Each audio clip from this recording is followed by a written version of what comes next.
The more I saw of Russo, the more I realized he was a guy I totally disagreed with. But he was accomplishing one thing.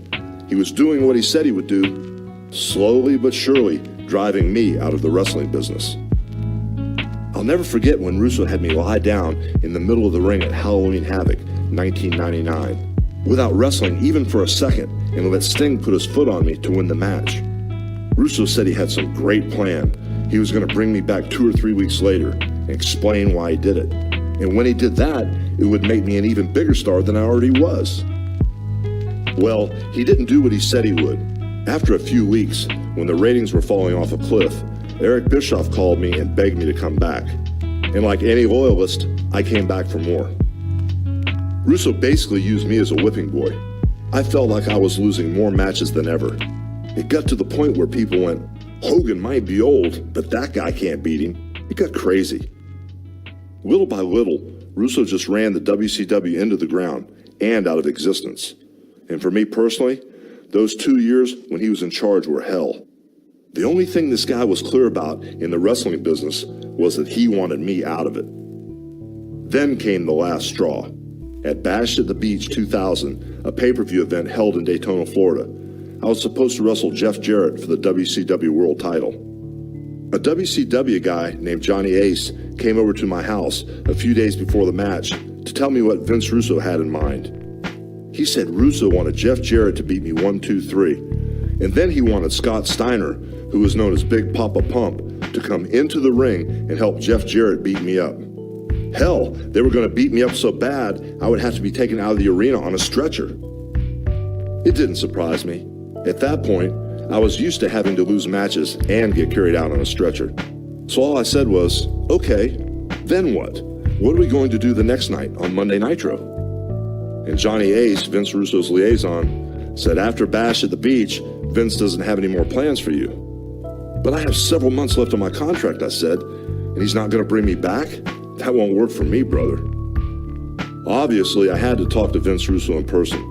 So I went early to Bash at the Beach and sat in a bus with Russo and Eric Bischoff. And I said, look, Vince, I know you want me to leave WCW, but my contract gives me creative control. So here's what I'm going to do. I'm going to beat Jeff Jarrett for the title belt tonight. Then we'll have 24 hours to think about our future plans. It sounded reasonable as far as I was concerned, but Vince Russo didn't think so. He got all pissed off and said, that's not what I want. I want Jeff Jarrett to win tonight. And if I was trying to screw you, I'd tell Jeff Jarrett to just lay down in the middle of the ring and the hell with it. I said, sure, that'll really work. Jeff Jarrett can just lie down and I can pin him 1, 2, 3 and take the belt. But if we do that, we're going to piss off a lot of people who want to see us wrestle. No, said Russo. That's what I want to do. I want Jeff Jarrett to lie down. I said, but that's screwing over the fans. But that's the way Russo had it go down. Jeff Jarrett lay down in the middle of the ring. I put my foot on him and the referee counted 1, 2, 3. Then they handed me the title belt and all the fans were upset, just as I predicted. What I didn't expect was that as I was getting ready to leave the building, Vince Russo would go back into the ring and grab the microphone and defame me. He started telling everyone in the arena that there was no way in hell I could ever beat Jeff Jarrett. Then Russo said lots of other things, like the whole match was bull and that I would never work for WCW again, which I didn't. But that wasn't the worst part. He also called me a politician, which suggested that I would take covert and undue advantage of opportunities to manipulate my fellow wrestlers. Russo put me in serious danger by saying that. The other wrestlers will hurt a guy real bad if they think he's maneuvering behind their backs. They'll get you in the ring and then they'll hurt you. And it took its toll on me. I lost salary, merchandise royalty revenue, and my standing in the wrestling business. But the biggest hit I took was in my own head. After what Vince Russo said about me on television, I started second-guessing myself. I started wondering if maybe I was what he said I was, and I became increasingly depressed. When WCW was on a roll, they were making almost $100 million a year. Then, when WCW took a nosedive, they were losing many millions of dollars a year. When that happened, I got a phone call from Eric Bischoff asking me if I wanted to buy the WCW. I didn't want the WCW myself, but I thought I knew somebody who might. Vince McMahon and I had run into each other and talked on several occasions since I left.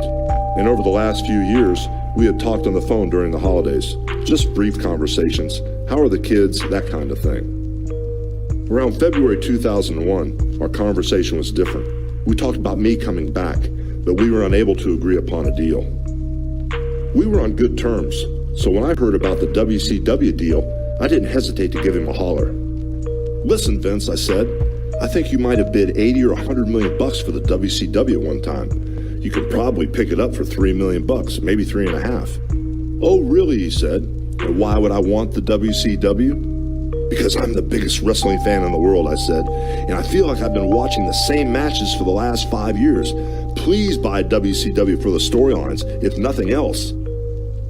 In the end, Vince bought WCW at a bargain price.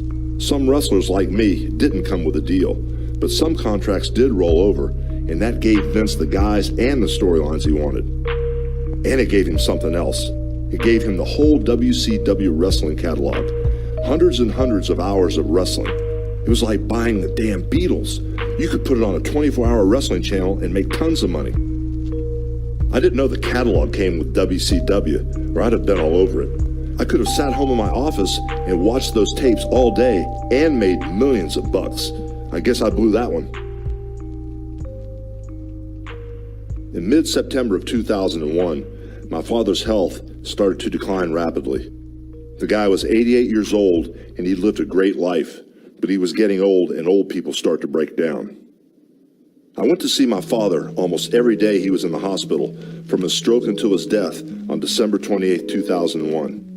In one of our many conversations, he said something I'll never forget.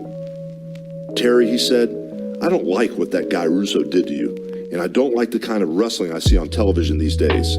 Go back and fix it, Terry. Go back and fix wrestling and fix what happened to you."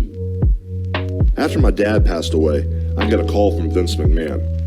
Against the advice of some of his people who thought I was too old or had too much of an attitude, he asked if I was interested in getting back into the ring. With my dad's words still rolling around in my head, I said, "Hell yes, I am." Vince said, "Well, how would you like to work with The Rock at WrestleMania?" And I said, "Let's do it." At that time, Vince didn't know if he wanted me to win or lose. I said, "I don't have to win. I just have to have a good match. Let The Rock beat me. Let his movie come out. Let him make millions of dollars. Let him make the whole wrestling world look better. Then we'll see." But in all fairness, I had to admit to Vince that my knee was hurting. I'd had serious problems with it in the past. Even after 3 knee surgeries to repair it, my doctor told me the knee could go on me if I didn't watch out. Vince told me he didn't need much, just a couple of Raws, a couple of SmackDowns, and WrestleMania, a total of 5 events a year. I thought even my surgically repaired knee could handle that, and I wanted desperately to prove myself and undo what WCW had done to my career, so I was willing to withstand the pain. Then Vince told me Kevin Nash and Scott Hall were coming back. I said, "Well, would you put the New World Order back together?" But getting Vince's approval was different from getting the wrestlers' approval. I didn't know if I was going to get heat from the boys. I didn't know how much they would resent me being there, or if that resentment would eventually turn into trouble. Kevin Nash and Scott Hall had the same misgivings. We had been at each other's throats back in WCW, but that was water under the bridge. So we took an oath that we would watch each other's backs, especially in the ring. If I heard anybody say anything negative about Hall or Nash, I would let them know, and they would do the same for me. I mean, we were coming in as a unit. We knew we might not always be that way, and eventually we might end up taking different paths, but for the time being, we were going to stick together. The first time the fans saw the NWO on a WWE TV show was at No Way Out in Milwaukee on February 17, 2002. Kevin, Scott, and I came out to the ring and said we were misunderstood. All we wanted was a chance to prove it, and God bless America. All of a sudden, The Rock showed up to greet the new guys, and that's when it all started getting weird, brother. The Rock had been on TV every week. He was a star with a multi-million-dollar movie coming out, getting tons of publicity, and I had come to Milwaukee with nothing but past accolades. Everybody, including me, expected The Rock to get a lot more cheers than I did. but it seemed like it was 60% Rock and 40% Hogan. I had barely shown my face, and I was getting almost the same reaction he was. I said to myself, this could be a problem. Then we go to the Allstate Arena in Chicago, and it sounded almost like 50-50. It was getting scary, brother.